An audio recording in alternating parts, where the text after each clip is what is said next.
Okay, today's daf yomi is Kesubos Daf Kesubos 56. So we're going to start in towards the top third of Nun Vav Amud Aleph 56a. The Gemara is discussing a dispute between the Rabbanan and Rabbi Elazar ben Azariah back in the Mishnah with respect to a husband who gives Tosefes, who gives extra money in the ksuba. But then the wedding does not happen. The full marriage doesn't happen. They were betrothed but not fully married. In those circumstances, the Gemara says, the Mishnah says that the Rabbanan say he still has to pay the full ksuba, whereas Rabbi Elazar ben Azariah says no, he only offered this extra money on the condition that they were going to get fully married. Since he didn't get fully married, he doesn't pay the Tosefes. He doesn't pay the extra part. So the Gemara says on Nun Vav Amud Aleph, a third of the way down at the two dots, by Ravin. Ravin asked the following question: according to Rabbi Elazar ben Azariah, let's say she came to the chuppah, she had the ceremony, v'nivola, but they never consummated the marriage with bia, with intercourse. What would Rabbi Elazar ben Azariah say? Would he say chibas chuppah koneh? Would he say that in the husband's mind it was based upon coming to having this chuppah ceremony, or maybe chibas bia koneh? Maybe no, he required the actual bia in order to give to her the tosefes, the extra parts of the ksuba. So Tashma, let's try to answer Rabban's question. From a brayso that Rav Yosef cited, the Tani Rav Yosef Shavol Kosavwa Ela Chibas Laila Rishon. And according to Rabbi Elazar ben Azariah, he doesn't pay the Tosefes because the only reason why he wrote the Tosefes was in order to have the chiba, the love of the first night. That's what the brayso says. Now, if you want to say, okay, it makes sense that the love of the chuppah is what's koneh, is what effectuates the obligation of the husband to pay the tosefes. Hainu the Amar Laila Rishon. That's why the brayso says it's the chibas Laila Rishon, because the chuppah is only on the Laila Rishon, i.e. the first night.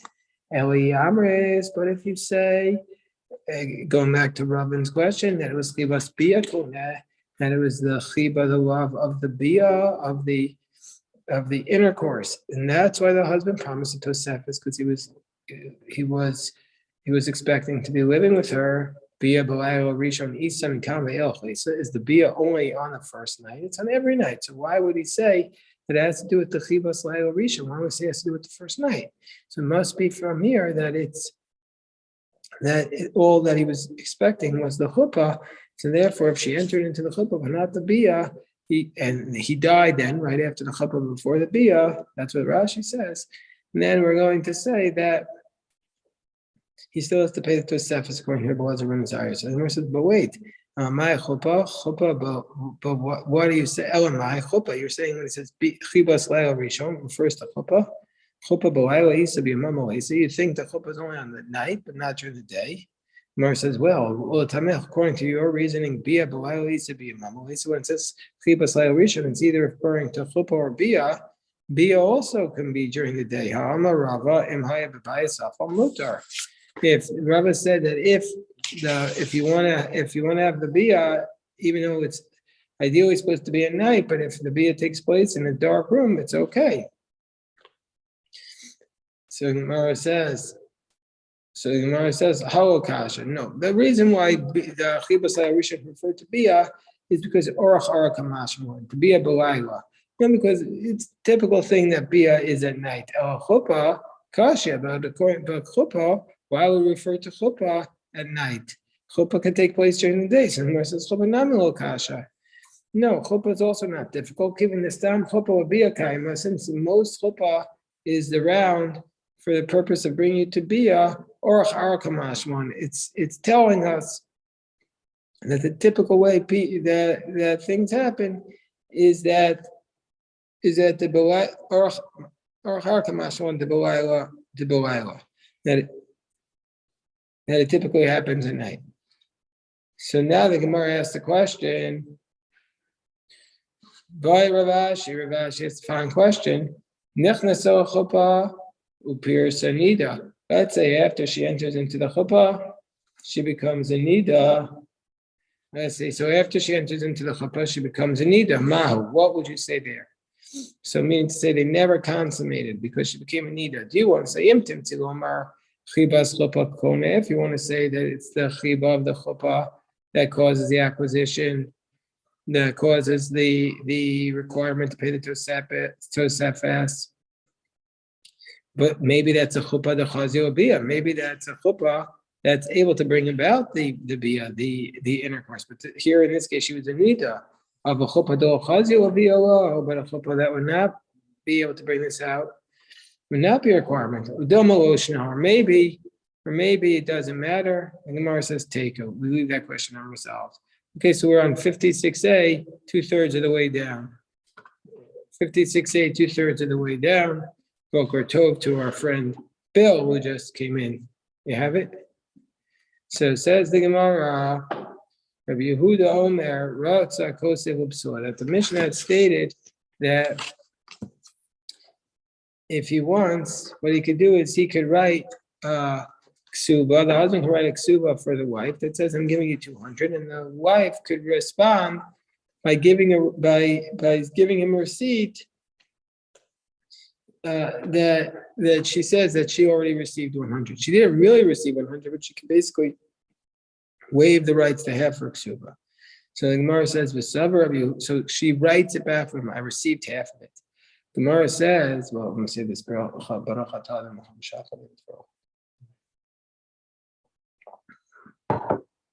The Summer Rabbi Yehuda, the Kotzvan Shover, does Rabbi Yehuda really say that we write receipts? In this case, she's writing a receipt for the husband that he doesn't owe her the full amount. He only owes her half the amount. And does Rabbi Yehuda really say that we write receipts? But we have an issue with this because we learned in the Mishnah in Baba Basra, Misha Par Miktas Chov, let's say moving on money to Shimon. Shimon paid half of his debt off.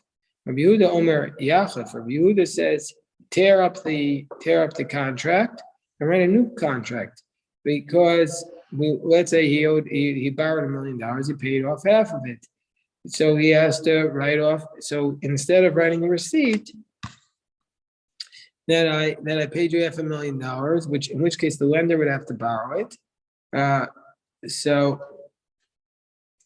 In this case, the borrower would have to guard his receipt.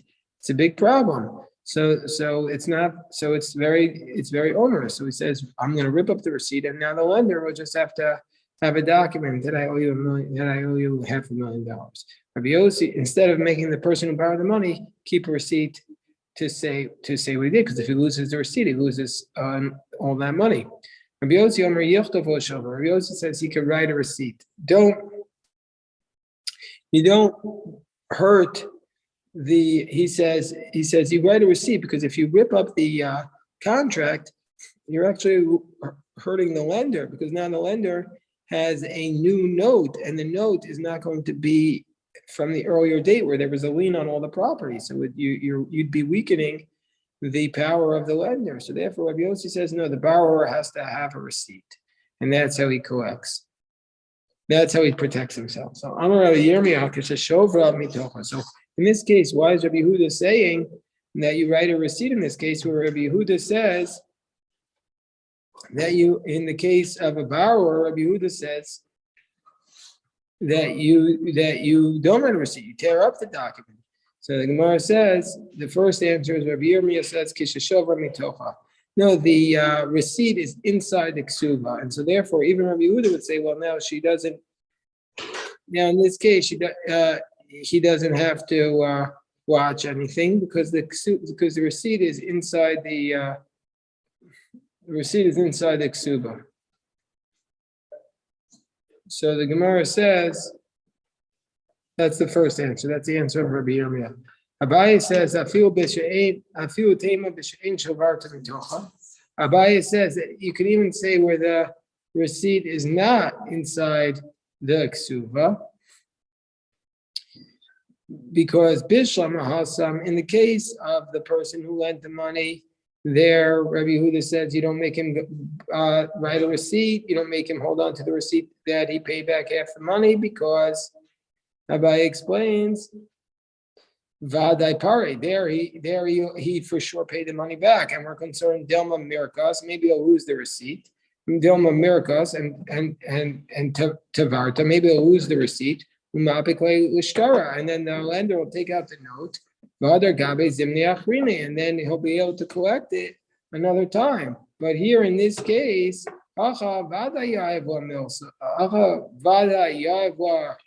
do you think he gave her actually any money?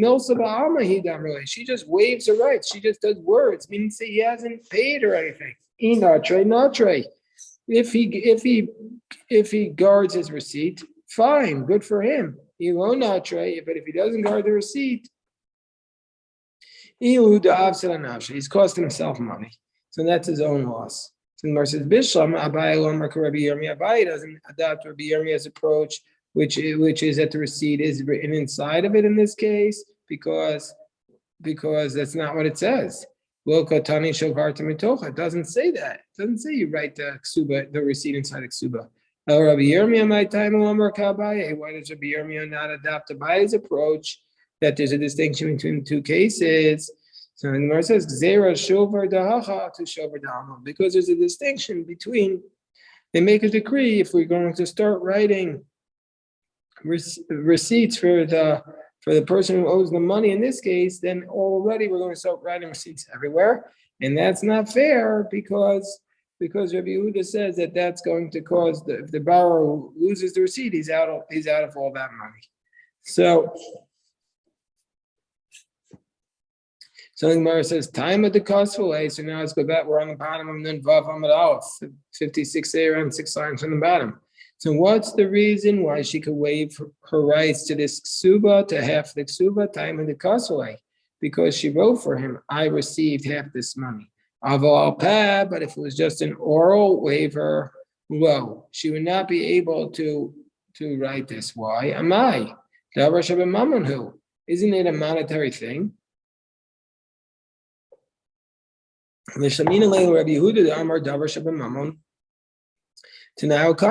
So why can't she waive the rights to collect her full ksuba, even though this was a stipulation of our tradition that she gets the full ksuba? It's a monetary matter, and Rabbi Yehuda is of the position that if you want to make a conditional clause against a monetary matter which is dictated by our tradition, you're allowed to even do it orally.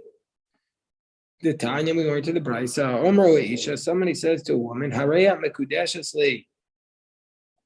Behold, you are betrothed to me. Almanas she'en lech alai she'er kesus v'ona. You are betrothed to me on the condition that I do not have to provide to you with the requirements that the Torah says I'm supposed to do for you, i.e., she'rak susav onasa, the clothing, the physical relations, and the food. So if you want to say that,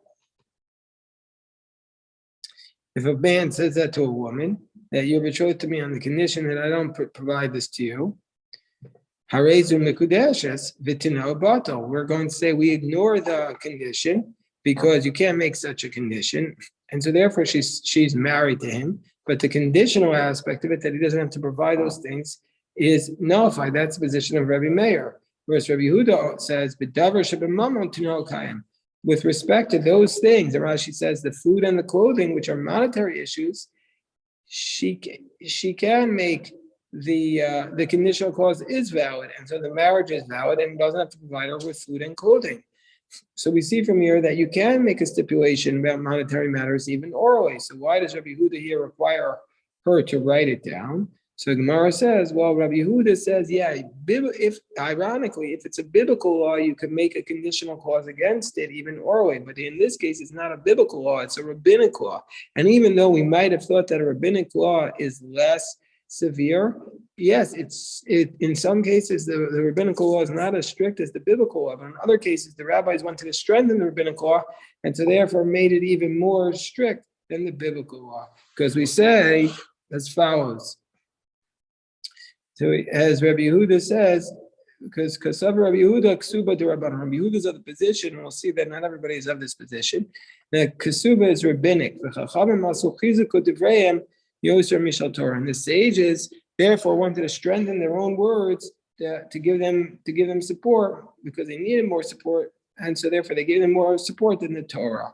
And so therefore, by a ksuba, you need to, if you're waiving your rights, you need to write it down. But by the other conditions of marriage, which are biblical, the sheira and the ksusa, there you could waive it even orally, according to Rabbi Yehuda. So the Gemara says, but what about the fact that peiros are derabanan? What about the fact that the husband's rights, if the wife brings in what's called nifsei malug, which is a type of property, where the wife stipulates at the outset of the marriage that the property will return to me at the conclusion of the marriage, but during the duration of the marriage, you get to use the dividends of the property. This is called the peiros, the fruits. All right, peiros to rabbanim. This whole idea of nefsei malug is rabbinic. It's a takana of the rabbanon that husband can eat those dividends. And yet the rabbis still did not require it to be written down if we waive these rights. Tanya, we learned in the Mishnah in Kesubos, and Daf Pei Gimel. Rabbi Yehuda says, he always has the rights to eat the fruits to get the dividends, unless he writes to her, Din v'dvarim eli b'nechsayich u'b'peirosein u'peiros ad olam. He says, he always gets to eat her from the dividends, unless he writes to her, I am going to have no din v'dvarim, I have no claim to your fruits. And so therefore, the Kaimalan, and we said we're on top of Nun Vav Amabez, the Kaimalan my Kosev, and we say, what does it mean he has to write her there? But what we learned there, the Gemara, when it explains this discussion, says it doesn't mean he has to write it, but it means Omer, it means he has to say it. So it doesn't mean he writes it, he has to say it. So we see from here that Rabbi Yehuda says that even in a monetary matter, like the husband's fruits and the husband's rights to the fruits, even though it's a rabbinic law, nevertheless, the husband has the right to waive this conditional clause even without writing it down. So why would you say that he's required that by the rabbinic law they required it to be written? So the Gemara explains, he says, well, there's a difference. The ksuva, which is rabbinic according to Rabbi Yehuda, and therefore it needs to be written because every woman can't get married without a ksuva. But not every husband has dividends, because not every woman is bringing real estate into the property, which has dividends. So kol yesh ksuva, below kol yesh peiros. So not everybody has the dividends. And also the shlicha avdu bar rabbanan chizuk. When it was a common situation, the rabbis needed to strengthen their position, and so therefore they said, if you want to waive the conditional clause that's rabbinic, you need to write it down. But also the lo shlicha, but something that was not common, less common, i.e. the husband having dividends from the woman's property, the rabbis did not feel the need to have to strengthen their position. And so therefore he could waive it even orally. So the Gemara says, is this really the case? Is this really the case that the rabbis always strengthen their words by something that was common by a rabbinic cause as it relates to money? What about the following case?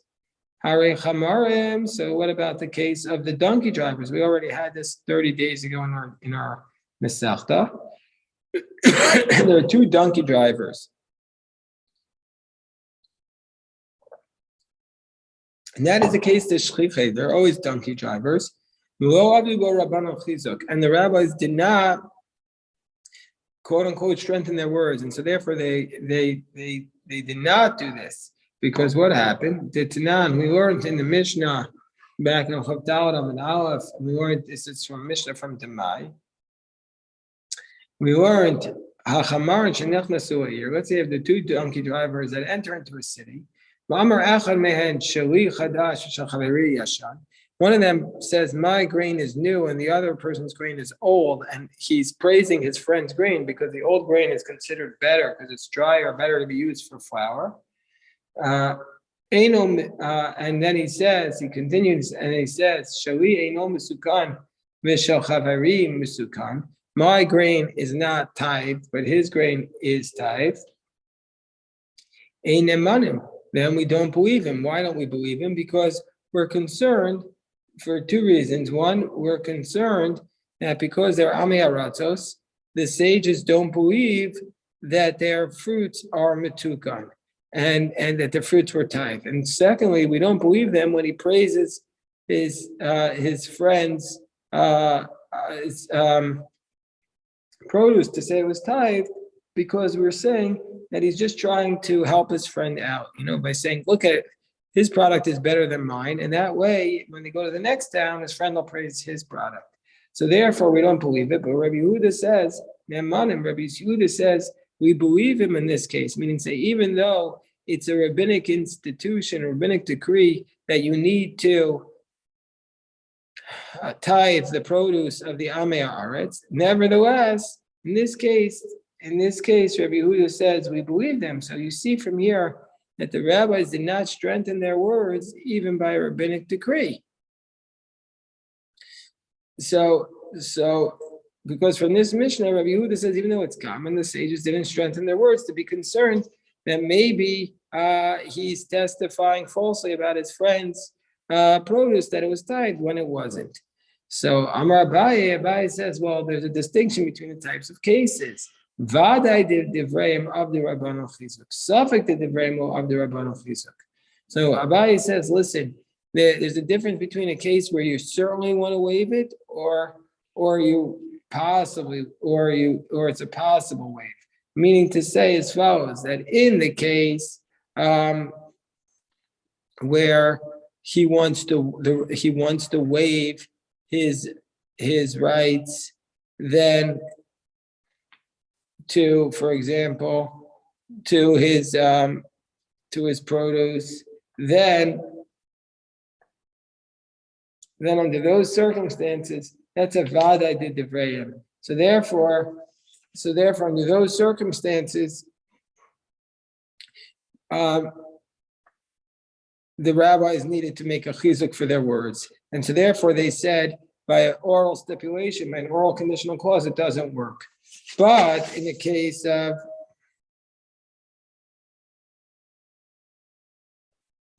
he says, therefore it doesn't work. But in the case of a safek de divrayim, but where it is just a doubt, like we're not sure if they tithe, like for example, in this case of the wagon drivers, so therefore under these circumstances, the rabbis did not make a chizuk, and therefore Rabbi Yehuda says, under these circumstances, that we believe them, because it was just a safek divrayim, so therefore we're going to believe them. But a case of a vaday divrayim, where they're certainly speaking, like the case of our ksuba, there, where she's waiving her rights, there Rabbi Yehuda would require it to be written down. So the Gemara says, Rava gives a different answer, but Demai Kilu. And this other answer is that, no, in general, the rabbis were more lenient by Demai, but by this case where we're not sure if the Amaret's tithe, we're more lenient there because it's not really even a doubt, because most of the Amei Haaretz are actually going to tithe.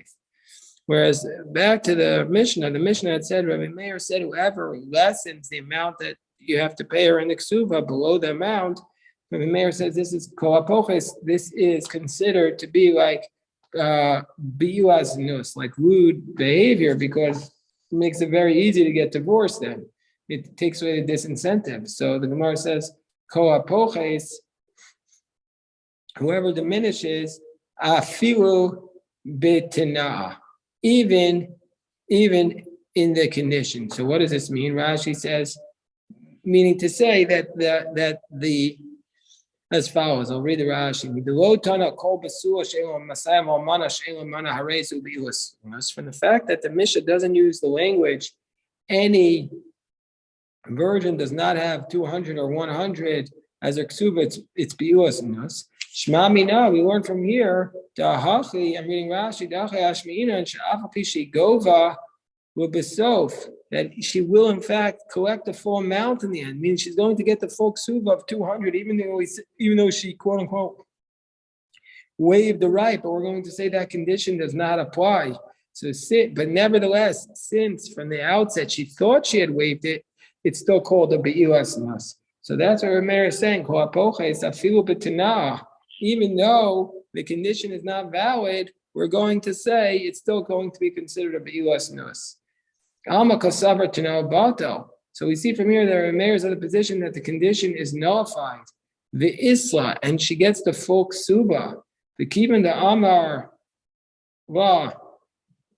but since the husband had said to her, "You're only getting 100," she didn't really think that she was getting the full 200. And that's why the rabbis consider this to be a bia of nus, this an adulterous or a licentious union. Gemara says, "Well, Shamil Rabbi Meir," but how can we say that that's what Rabbi Meir says? But don't we learn that Rabbi Meir says, "Kol amas namashakas b'Torah to know bato." But don't we know that Rabbi Meir says, whoever makes a condition against something that's written in the Torah, it's going to be nullified.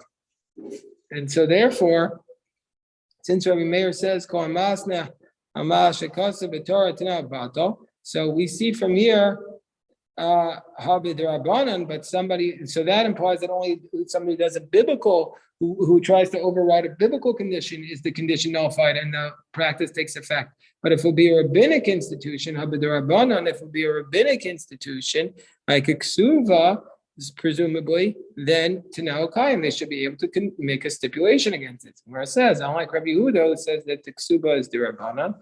Rabbi Meir, ksuba the Rabbi Meir's other position, that ksuva is going to be biblical, and so therefore she can't make a conditional clause against it. So that's what Rabbi Meir is on the position. So the Gemara says, "Tanya, Rabbi Meir Omer kol poches absua mimasayim u'amana mimana harezu bilusnus." Rabbi Meir says, whoever gives the besua less than 200 and the widow less than 100, this is going to be considered to be beilas.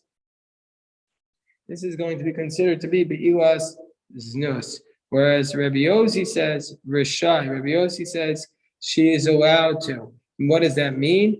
Meaning to say that even if she does it orally, the condition is valid.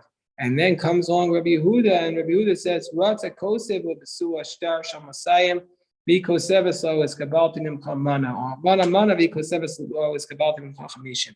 So basically, Rabbi Meir has said that you can't do it. And the condition is not valid, and it's bilas nus, and the condition is not valid. Rabbi Yossi says if she had done it even orally, she's even allowed to waive the rights to her full ksuba. And Rabbi Yehuda says no, she can waive the rights, but only if she writes it down. Only through written can she waive the rights. So the Gemara asks the question: V'sever Rabbi Yossi Rashai? Does Rabbi Yossi really say she's orally allowed waive the rights to her ksuba? There are many, but we learned ein osing ksuvas isha metaltoin b'mnei tikun ha'olam. But didn't we learn that you're not allowed to make a woman's ksuba as you're not allowed to designate movable objects for a woman's ksuba because it's tikun ha'olam, because we're worried that maybe they'll lose the movable objects or they'll go down in value. So Amar Rabbi Yossi v'chima tikun ha'olam yesh bazu. But Rabbi Yossi says, what tikkun ha'olam is there? So Rabbi Yossi responds to that statement in the Brisa. What tikkun ha'olam is in this? V'alo ein ketsuvin upochten. They're not fixed and they go down. So the Gemara says, Tanakama nami ein osin kamer. What's the difference between Rabbi Yossi and the Tanakama? Tanakama also says you can't designate metal to him. This must be what it means. But when do we say that you cannot designate movable objects? Where the husband does not guarantee it. But where the husband guarantees the ksuba osin. Then, but if he guarantees it, you can do it. Rashi says, the husband does not accept the guarantee if they'll be lost. Upara so and the Tana Kama is telling us we don't care for it to go down in value, only if it is lost. The Ka'amol Rabbi Yossi v'chikibo avachlayis nami Manis gonna own bekach. And Rabbi Yossi comes along and says, even if he accepts the guarantee, how does this solve anything? They could go down in value. So the Tanakhama says we only care about the guarantee. He's guaranteeing it for loss. Rabbi Yossi says even though there, nevertheless, it still has the problem of that it could be worth less. Rabbi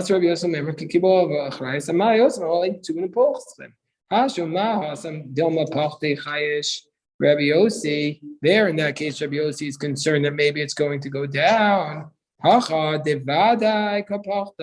it's for sure going down because she's waiving her rights. For sure, she shouldn't be allowed to waive her rights orally. Gemara says no. They're totally different cases. It's a distinction. In that case, in that brisa, she doesn't know. If he designates a movable object, she doesn't know it's going to go down in value. Here she knew about it and she waived it. And so therefore, that's why Rabbi Yossi would allow it. Okay, we'll stop here.